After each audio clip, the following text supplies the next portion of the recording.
Bonjour, je suis enchanté de vous parler aujourd'hui de l'égalité relationnelle, cette valeur que nous devrions, je le crois aussi, intégrer dans notre logiciel relationnel avec les autres.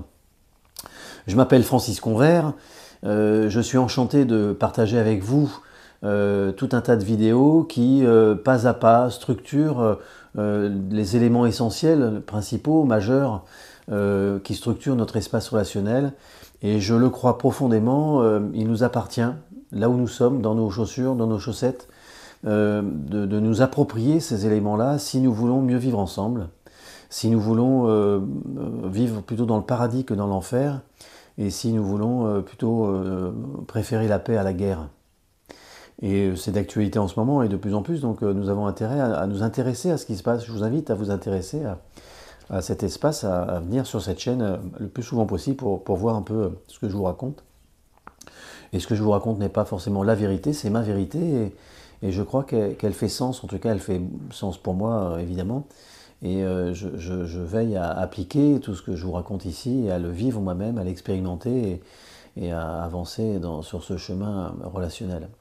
Et si je vous le propose, c'est que j'en avais effectivement moi-même hyper besoin, pour plein de raisons qui me sont personnelles et qui sont liées à mon existence, à ma vie. Donc voilà, donc c'est important de faire ce petit point pour que vous puissiez repartir d'ici avec une vue un peu plus claire.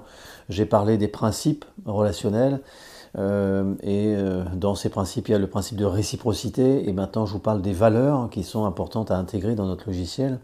Et ces valeurs ont à voir avec le principe de réciprocité. Et ce principe dit, ne fais pas à l'autre ce que tu n'aimerais pas qu'on te fasse. Et de ce fait-là, ne pas respecter ces valeurs reviendrait finalement à se tirer soi-même une balle dans le pied. Mais pour vivre ces valeurs, il faut déjà les connaître, il faut déjà prendre conscience de leur importance, qu'elles ont dans notre vie de tous les jours, dans nos relations avec les autres. Et selon le paramétrage que nous allons donner à ces valeurs, ou pas, eh bien nous allons vivre différentes relations. Et donc, qu'est-ce que nous vivons comme relation? Comment ça se passe? Quelles sont les incidences de telle ou telle relation? Donc je parle de la relation de pouvoir, que nous allons voir un petit peu avec cette... j'en reparlerai, mais je vais en parler ici, avec cette égalité relationnelle. Je parle aussi de la relation de manipulation, qui a à voir avec le principe d'influence. Donc il y a des choses aussi extrêmement intéressantes à comprendre. Il y a la relation nébuleuse, que j'ai appelée comme ça parce que c'est la relation finalement collective maléficiée. Et puis enfin, la relation authentique, celle que nous devrions, je crois, faire vivre. Et cette relation authentique, finalement, respecte ces principes, respecte ces valeurs et tente, en tout cas, le mieux que nous pouvons chacun, là où nous sommes, de faire vivre ces principes pour créer le paradis et pas l'enfer. Parce que c'est ici, c'est dans notre espace relationnel que tout se joue en fait. Et je parlerai d'amour la prochaine fois, et là aussi c'est super important d'intégrer des éléments, ces éléments d'amour qui finalement c'est la clé de voûte de tout le reste. Voilà ce que je voulais dire comme préalable. Donc l'égalité relationnelle, finalement, il y a deux aspects que je vous invite à intégrer. C'est d'abord, je vais dire, un aspect purement mécanique. Ça veut dire que si, pour vous l'expliquer simplement, si j'avais votre téléphone, à vous qui êtes là en train de me regarder, et que je voulais vous téléphoner pour ouvrir une relation avec vous, eh bien, moi, je pourrais faire la part qui est la mienne en direction de vous, en prenant mon téléphone et en faisant le numéro. Et du coup, il vous appartiendrait de faire l'autre partie du chemin pour ouvrir cette relation, si vous avez envie de le faire. Mais si, et le téléphone est un bel exemple, c'est-à-dire que si vous n'avez absolument pas envie d'ouvrir une relation avec moi, eh bien, vous ne décrochez pas votre téléphone. Et si vous ne décrochez pas votre téléphone, jamais je ne pourrai être en relation avec vous. Et du coup, c'est un bel exemple pour montrer que voilà, la relation, elle se fait à deux. Mécaniquement, elle se fait à deux. On ne peut pas ouvrir une relation de manière unidirectionnelle, c'est pas possible. Il faut bien être deux dans la relation. Il faut bien être deux pour un mariage. Il faut bien être deux pour fonctionner dans cet espace relationnel. Et donc, ça veut dire que cet espace relationnel, Là, c'est ce cercle que je peux vous faire visualiser avec le dessin qui va apparaître. Eh bien, cet espace, il est partagé en deux parties, et en deux parties égales. L'égalité relationnelle commence là. Alors vous avez certainement entendu parler des relations gagnant-gagnant ou 50-50, eh bien voilà, je crois que l'explication que j'en tire, c'est ce partage de cet espace en deux parties égales. Et ce gagnant-gagnant, 50-50, ont à voir souvent à des négociations commerciales ou des choses politiques, enfin bon, que vous avez certainement entendu dans votre existence. Donc ça, c'est la première partie, on va dire, plutôt mécanique. Et puis après, il y a la deuxième partie, qui est finalement purement humaine. J'ai presque envie de dire humaine et affective. Cette égalité relationnelle, je vous invite pour l'intégrer, c'est de faire cet exercice. Alors je ne sais pas si bien sûr, je vous invite à l'expérimenter déjà seul avec vous-même. Prenez ce temps-là pour ancrer ça dans votre corps, dans vos cellules. Et si pour ceux qui ont expérimenté de vivre dans un camp naturiste pendant les vacances, eh bien c'est un peu le principe. Et donc c'est le petit dessin que je vais vous mettre ici, c'est pour vous dire que là où vous êtes, dans votre maison, dans votre intimité à vous, mettez-vous devant un miroir si vous avez ça en magasin et enlevez tous vos vêtements, sous-vêtements, mettez tout sur votre lit, enlevez toutes les boucles d'oreilles, les bracelets, les colliers, les gourmettes, enfin, tout ce que vous pourriez avoir comme bijoux, enlevez les nœuds, les barrettes que vous pourriez avoir dans les cheveux, voilà. Les piercings, si vous avez des piercings, et puis par-dessus ce tas de vêtements et d'affaires, ben vous posez votre téléphone. Et là, vous pouvez mesurer finalement votre nudité la plus totale.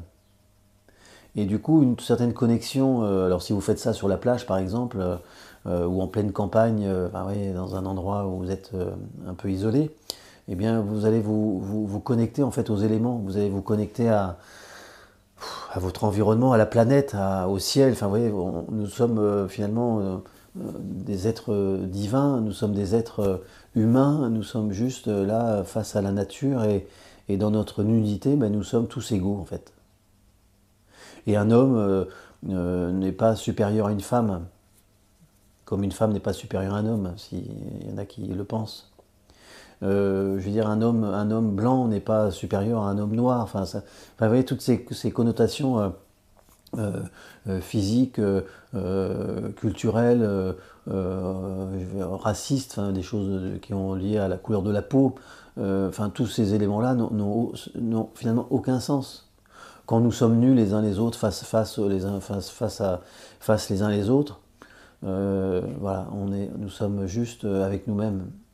Et l'habillement est une marque sociale. Nous avons peut-être tendance à l'oublier, mais notre look, notre style, notre manière de nous habiller va dénoter déjà quelque chose qui parle de nous. Et donc va nous imbriquer quelque part, qu'on le veuille ou non, dans une case, dans un groupe de personnes, dans une communauté. Voilà. Il y a les rockers, il y a les punks, voyez, on va trouver comme ça des styles particuliers qui vont nous permettre de nous identifier finalement au monde.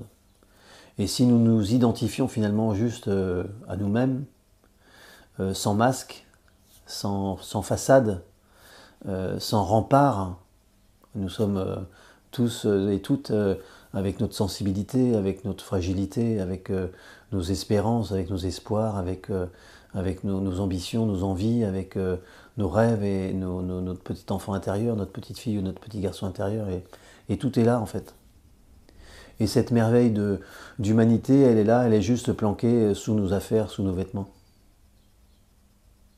Et donc je vous invite vraiment à expérimenter ça, c'est super important. Enfin, je crois que c'est super important. Donc cette valeur d'égalité relationnelle, elle fait partie, elle est liée à ces éléments-là, à la fois mécaniques et à la fois humains. Et comme nous sommes dans une société, et c'est là où je vais commencer à parler de la relation de pouvoir, nous sommes dans une société où finalement nous sommes comme des poissons dans l'eau, et on n'est pas des poissons, on est des êtres humains, mais notre flotte, c'est la relation de pouvoir. Et nous baignons finalement en permanence, en tout cas c'est le regard que j'ai, je peux me tromper, c'est peut-être pas le vôtre, mais le regard que j'ai, c'est que nous baignons finalement en permanence dans des relations de pouvoir, et que du coup cette relation de pouvoir nous entraîne alors dans des comportements, dans des faux semblants. Nous avons tendance à mettre des masques, à nous mettre dans une certaine forme d'identité, dans une posture, enfin quelque chose qui vient nous protéger de l'extérieur, parce que nous protégeons du pouvoir que les autres peuvent avoir sur nous à plein d'égards. Et donc, nous devons prendre conscience que cette relation de pouvoir, elle n'existe que parce qu'il y a une inégalité relationnelle. C'est parce qu'il y a une relation de pouvoir, une notion d'autorité, une notion de supérieur et d'inférieur. Et à partir du moment où nous faisons vivre cette valeur d'égalité relationnelle, eh bien finalement nous effaçons, nous supprimons d'une certaine manière, à un certain niveau, nous supprimons la relation de pouvoir, et donc nous rentrons dans une autre énergie, dans un autre fonctionnement, dans une autre dynamique relationnelle. Et donc prenons le point de départ, l'enfance. Dans l'enfance, eh bien, nous sommes comme un petit oiseau, tout fragile, tout petit, tout fragile. Et donc petit à petit, donc, nous avons nos petites ailes qui sont là. Et alors petit à petit, elles se déplient, elles se bougent. On prend conscience qu'on a des petites ailes. Et puis on grandit, on grandit, on grandit, on grandit. On s'étoffe, on commence à déployer nos ailes un peu plus. Et puis on arrive vers l'enfance. Et puis vers l'enfance, nous allons directement à l'école. Et donc nous vivons une autre expérience où nos ailes se déploient un petit peu, mais se déploient, mais peut-être pas tant que ça, parce que la relation de pouvoir est là, hein, et qu'on ne peut pas forcément vraiment déployer ses ailes, être vraiment soi, donc du coup on commence à poser des masques, etc. Et donc, et puis à un moment donné, nous arrivons finalement à avoir une envergure, enfin quelque chose de l'ordre de l'envergure, et nous devons sauter du nid. Nous devons commencer à voler de nos propres ailes. Et donc l'éducation des parents et ce que nous pouvons apprendre à l'école sont deux espaces qui nous permettent justement qui devraient nous permettre justement de déployer ces ailes de la plus belle des manières pour intégrer notre souveraineté. Combien de parents parlent à leurs enfants à un moment donné, alors bien sûr pas un petit enfant de 2 mois ou de 3 ans, mais vous voyez, à un moment donné, ce nid, il doit s'élargir, il doit se donner de la place à l'enfant pour que l'enfant puisse intégrer le mot souveraineté. Et en intégrant le mot souveraineté, c'est le pouvoir et la liberté qu'il a de faire des choix et de prendre des décisions dans sa vie. Alors bien sûr au départ c'est des tout petits choix, et puis petit à petit d'étoffer et de prendre de l'ampleur, et puis à un moment il va se connecter à cet enfant, à la responsabilité. Donc c'est aussi aux parents d'amener l'enfant à cette valeur de responsabilité, de devoir apporter une réponse à ce qu'il fait, à ce qu'il choisit. Et donc ça doit se faire graduellement pour qu'arrivé à ses 18 ans, eh bien il puisse être en capacité d'être un humain, un adulte responsable qui a de belles valeurs, et qui est prêt finalement à s'ouvrir au monde. On parle de s'ouvrir au monde, et donc de s'ouvrir à lui-même.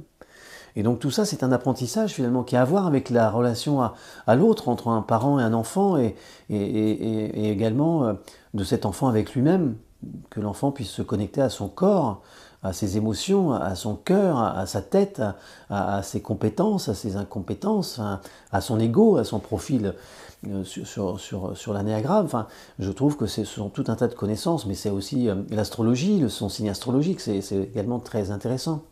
Mais aussi, il y a tellement d'outils, design humain, qui est aussi un bel outil, qui sont comme pour moi des grilles de lecture. Et donc, si nous sommes en capacité de dire que quelqu'un est plutôt timide ou plutôt réservé, c'est quelque part une étiquette.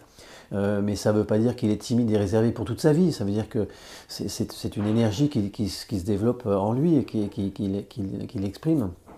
Et donc, si nous sommes en capacité d'exprimer des qualificatifs pour donner une représentation de ce que nous vivons, eh bien, ces grilles de lecture sont également des grilles absolument magiques, merveilleuses, pour donner un petit peu un regard sur ce que nous pouvons porter et vivre en nous, pour nous-mêmes et vis-à-vis des autres. Et pour moi, c'est une richesse absolue. Et ce sont des richesses qui, finalement, nous permettent de mieux vivre les uns les autres, de mieux comprendre les différences que nous avons tous les uns les autres, et du coup de mieux les accepter. Ben ouais, on est tous différents, on a tous un logiciel différent, un fonctionnement différent, et comment on fait pour se mettre d'accord, comment on fait pour fonctionner ensemble? Et c'est ça qui est super intéressant. Et donc nous devrions prendre en compte tous ces éléments-là. Et donc cet enfant, s'il est éveillé comme ça, eh bien, il va s'étoffer de belle manière. Mais s'il est dans une démarche de pouvoir, dans une relation de pouvoir, où c'est l'autorité du parent qui prévaut, et que c'est le parent qui dicte à l'enfant ce qu'il doit faire, ce qu'il doit penser, ce qu'il doit entendre, ce qu'il doit comprendre, et bien là on est dans une sorte finalement de verrou, et du coup on ne permet pas à l'enfant de développer ses ailes. C'est l'expression ouais, quand tu auras 18 ans tu feras comme tu voudras, hein, mais là maintenant c'est moi le patron, c'est moi le père, c'est moi ta mère, et donc tu m'obéis et tu feras ce que je te dis de faire, hein. Et quand tu auras 18 ans tu pourras faire comme tu voudras. Sauf qu'à son 18e anniversaire, le gamin il n'est pas prêt du tout à assumer finalement l'humain qu'il est devenu. Et du coup, il lui manque plein de cases, il lui manque plein de trucs pour être efficient finalement. Et éduquer un enfant, c'est pas juste l'éduquer pour qu'il puisse avoir un travail à la fin. Enfin, c'est pas que ça. Il y a plein d'autres choses à faire aussi. Et donc, la relation de pouvoir, elle est déjà dans cette éducation-là. Enfin, alors, là encore une fois, pardonnez-moi, je généralise, mais j'espère que c'est pas le cas pour tout le monde, mais je pense que dans ce que j'observe, en tous les cas, c'est pour beaucoup, ce pouvoir qui est naturel au départ. Bien sûr, un enfant un petit, il n'est pas prêt, il n'est pas mature, donc le nid doit être assez restreint. Petit à petit, ça doit s'ouvrir. Mais petit à petit, cette relation de pouvoir, elle est normale. Il faut bien cadrer un petit peu l'enfant, mais petit à petit, il faut desserrer, il faut redonner de la souplesse, et faut ramener l'enfant à s'élever et à se connecter à ces valeurs dont je vous parle. Et du coup, ça se passe dans l'enfance, avec les parents, souvent. Je généralise encore une fois, j'espère que tout le monde n'est pas comme ça. Tout le monde ne vit pas l'éducation de cette manière-là. Et après, il y a l'école. Et l'enfant, du coup, il est parti, donc il est dans ce microcosme, cette petite société qu'est la famille, et puis il va s'ouvrir à l'école, à une classe, à d'autres élèves, à d'autres enfants, à des adultes, enfin bon, à tout un autre monde finalement. Et dans ce monde, c'est réglementé d'une certaine manière aussi, parce qu'il y a de la discipline, parce qu'effectivement, il y a un programme qu'il faut faire ingurgiter aux enfants. Parce que finalement c'est un pouvoir là aussi qui va d'en haut vers le bas, et les professeurs ont finalement des programmes, ils ont des programmes à appliquer, et ils ont des programmes ils doivent apprendre aux enfants le programme. Et personnellement je crois que c'est pas juste de formuler les choses comme ça, parce que du coup c'est déposséder l'enfant de son propre apprentissage. C'est déposséder l'enfant de sa propre destinée finalement. C'est à l'enfant de s'éveiller, et l'école est là aussi pour éveiller l'enfant à savoir qu'est-ce qu'il a envie de faire, qu'est-ce qui l'anime dans sa vie. Et du coup, c'est à l'enfant d'apprendre à son rythme, selon sa mesure. Et je trouve que le film Capitaine Fantastique est un beau film par rapport à ça, pour montrer combien un enfant peut apprendre tant qu'il est guidé, enfin je trouve guidé, éveillé, qu'il est connecté à sa responsabilité et à sa destinée. Et du coup, il est moteur là-dedans. Il est pas passif à se faire nourrir comme un canard, gaver comme un canard. Et donc du coup, comme il y a 30 enfants par classe, il faut bien de la discipline pour l'heure de cours dure 1 heure, 1 heure moins les 5 minutes de départ, moins les 5 minutes à la fin, ça fait 50 minutes. Bon, plus tout, enfin voilà. Donc il faut effectivement de la discipline. Et finalement, la discipline, l'autorité, l'autoritarisme peut-être, prend le pas sur le côté éducatif, sur le côté relationnel, sur le côté égalité relationnelle. Et du coup, ça génère aussi tout un tas de choses désagréables. Et donc nous baignons là-dedans. Et nous baignons encore dans le pouvoir, la relation de pouvoir. Sans nous en rendre compte, hein. Et quand je dis tout ça, je ne jette pas la pierre aux parents, je ne jette pas la pierre aux enseignants, à qui que ce soit. J'énonce la réalité qui est la mienne. Et puis cet enfant, il devient adulte, et puis du coup, il va dans une entreprise, et là aussi, c'est hiérarchique. Et je l'observe, moi, dans la vie qui est la mienne, à chaque fois qu'il y a des chefs, je vois que les chefs, ils ont le rôle de chef, ils ont le rôle de chef par rapport au chef qui est au-dessus, et au-dessus, et au-dessus, et au-dessus. Donc du coup, ça crée une énergie où le chef doit donner une réponse, il doit trouver une solution. C'est lui qui donne. Donc du coup, ça supprime tout le côté participatif.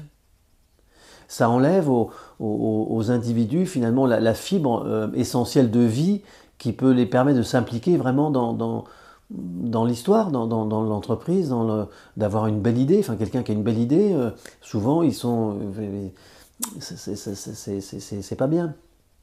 Donc c'est le chef qui décide de quelque chose. Ça peut être totalement hors sol. Bon, du coup, personne ne dit rien. Enfin voilà, personne ne dit rien. Parce que faut garder son mal. Enfin, faut la relation de pouvoir. Faut pas se faire mal voir. Enfin, il y a tout un phénomène comme ça qui vient tétaniser tout le monde. Et du coup, je ne suis pas sûr que ça soit vraiment la panacée. Enfin, je ne crois pas que ça soit génial. Il y a un personnage qui s'appelle Christophe Laloux sur YouTube qui fait des vidéos qui explique les entreprises qui fonctionnent à l'horizontale. C'est une merveille. C'est une merveille. Ça change complètement la dimension humaine de l'entreprise et manifestement, il y a des résultats absolument extraordinaires pour les entreprises qui fonctionnent comme ça. Et donc voilà, ça c'est dans l'entreprise. Et du coup, dans notre société, globalement, regardons la sphère politique.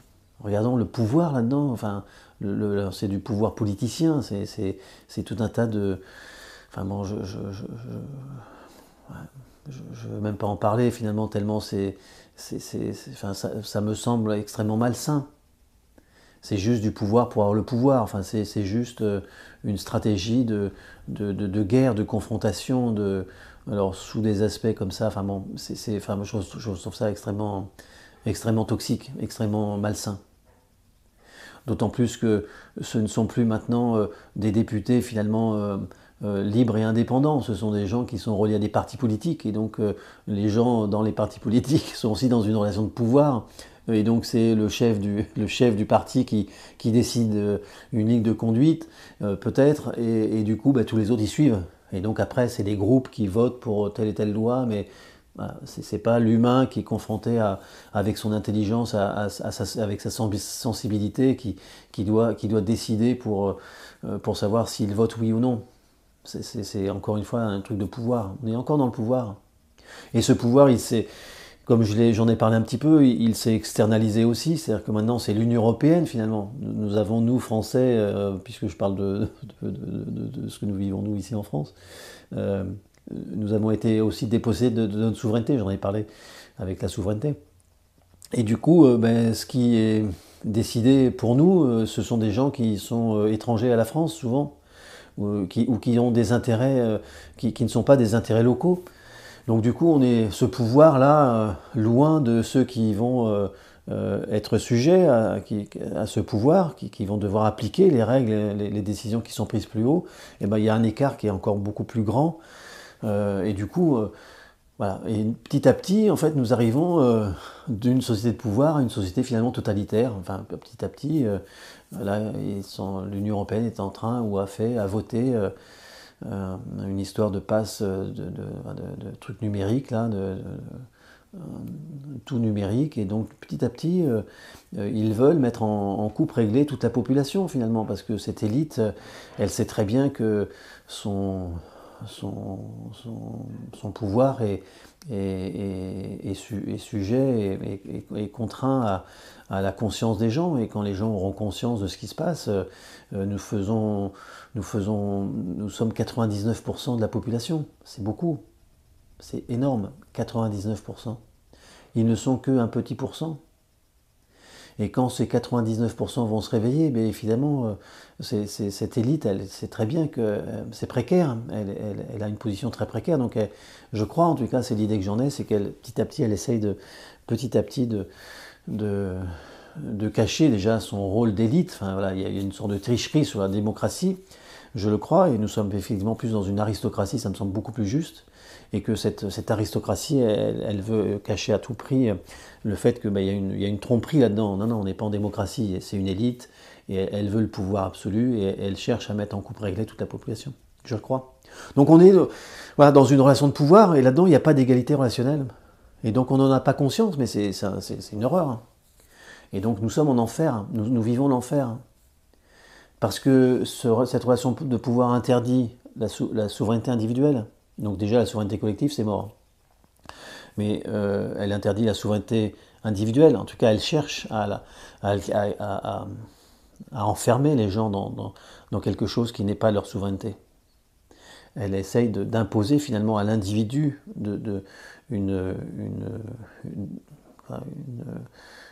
un pouvoir totalitaire sur l'individu. Et ça passe par la santé finalement, par le consentement libre et éclairé, je crois. En tout cas, consentement libre et éclairé égale souveraineté, et que tout ça, il faut que ça soit... S'ils veulent un pouvoir total, il faut supprimer ça. Donc ce pouvoir-là, ben, voilà, supprime la souveraineté, supprime la responsabilité. De fait, voilà, donc... Du coup, bien sûr, l'égalité relationnelle, il ne faut surtout pas en parler, bien évidemment, non plus. La cohérence, regardez ce qui se passe, il y a une incohérence totale, mais bon, ça passe crème, enfin, tout le monde accepte finalement, c'est un truc de dingue. Et puis, la liberté, je vais en parler aussi la fois d'après, la valeur de liberté, et puis après l'amour, enfin, l'amour, cette énergie qui est la seule énergie qui peut guérir le monde. Et donc, au lieu d'être dans l'amour, ben, nous sommes dans la guerre. Enfin, voilà. Donc voilà, donc tout ça pour... Je dresse un tableau vachement sombre, mais pour parler de l'égalité relationnelle, pour vous montrer combien c'est super important de considérer l'autre comme son égal. Alors bien sûr, nous sommes dans une hiérarchie, ben oui, moi aussi j'ai des chefs, moi aussi j'ai des gens qui sont là et qui finalement me donnent des directives dans mon travail. Et même des collègues, puisque je peux être dans des services que je ne connais pas, finalement j'arrive dans un service que je ne connais pas, et bien c'est la personne qui connaît le service qui va me guider dans mon travail, et donc c'est ok, enfin, donc elle est entre guillemets ma chef, et je l'appelle souvent comme ça, et puis pour poser les choses, mais humainement, nous sommes à égalité. Et cette personne, même un cadre de service, même un chef de service, ben aussi c'est un être humain qui a sa sensibilité, qui a sa fragilité, et voilà, donc c'est ça que nous devons, je crois, réintégrer, cette égalité rationnelle humaine, cette fibre humaine qui nous manque dans notre société. Et donc ça se fait... voilà, redonner de la place à cette égalité rationnelle, ça se fait tout de suite maintenant. Enfin, nous pouvons tous intégrer cette dimension-là et la faire vivre, considérer que l'autre nous est égal. Et nous sommes à égalité. Parce que si je veux, dans ce principe de réciprocité, si je veux que l'autre me considère comme son égal, je ne peux que vouloir être son égal. Et qu'il soit mon égal. Et du coup... pour les personnes qui veulent à tout prix avoir le pouvoir, l'ascendant sur l'autre, et puis calculer la dynamique pour savoir comment je vais me positionner pour garder le pouvoir, pour garder le contrôle, pour garder le leadership du truc, là nous sommes finalement enfermés dans cette inégalité relationnelle, dans ces travers, enfin, tous les travers que cette inégalité nous confronte, nous invite à apprendre pour survivre. Et donc, si nous ne le faisons pas, ben, nous vivons l'enfer. Nous sommes en enfer. Nous sommes en enfer sur Terre et c'est là où nous pouvons le changer tout de suite. Juste à intégrer ça. Intégrer ses valeurs, intégrer ses principes, reprendre ses principes, les intégrer dans sa vie, associer ses principes avec ses valeurs et surtout la réciprocité. Et si nous le faisons, ben, quelque part, déjà pour nous-mêmes, ça fait du bien finalement d'être soi, de vivre cette authenticité, de dire ce que je vois, ce que je dis, ce que je pense, voilà, d'être en adéquation entre l'intérieur et l'extérieur, ça fait du bien. Et peu importe après ce que racontent les autres, ce que peuvent penser les autres, de toute façon les autres ils auront toujours des choses à nous dire de désagréables, parce que c'est comme ça, on est comme ça, enfin, pour l'instant, donc ça ne changera pas. Voilà, c'est à chacun de nous de changer, c'est à chacun de nous d'apporter cette pierre, et il est possible de transformer notre dynamique relationnelle avec les autres, et déjà, et du coup avec nous-mêmes aussi en soi. Voilà pour cette égalité relationnelle. Je vous remercie de votre écoute, de votre patience, parce que les vidéos peuvent être des fois longues, pardonnez-moi. Et donc je vous dis à une prochaine vidéo sur la liberté. Et après ça sera l'amour, et après ça sera la vérité, la recherche de vérité. Et enfin, ça sera l'évolution intérieure, la capacité à évoluer. À bientôt! Au plaisir de vous retrouver ici. Au revoir.